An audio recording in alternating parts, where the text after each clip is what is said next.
হুম, তুমি শুরু করো, আমার ভিডিও চালু হয়ে গেছে।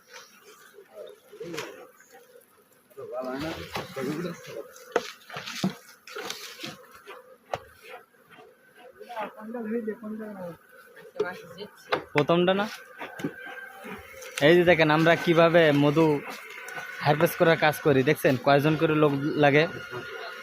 8-9 জন লোক না হলে আমাদের এ করা হয় না। এই যে দেখেন আলাদিনের চেরাক দিয়ে ধোঁয়া দিতেছে, ঠিক আছে। আর আমার এখানে একটা কামড় দিচ্ছে, যার কারণে খুলনা পড়ছে। দেখেন কিভাবে কাজগুলো চলে। আমরা কিন্তু পাহাড়ে টান দিতেছি, ঠিক আছে, পাহাড়ে প্রথম কালেকশন দিতেছি।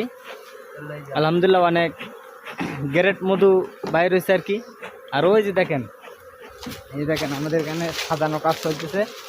এই যে বক্সের থেকে মাছিরা নিয়ে যাবো হচ্ছে, সেই বক্সে আবার এই চাকগুলো সাজাই দেবো হচ্ছে। এই দেখেন, এই দেখছেন কিভাবে সাজাই দেবো আছে। একটা বক্সের চাক কিন্তু আর একটা বক্সে যাবে না কখনো, যে বক্সের। এবং চাকগুলো অনেক ইয়ে করে সাজাতে হয় যেন এক সাইডে ফাঁকা বা এক সাইডে ইয়ে না হয়।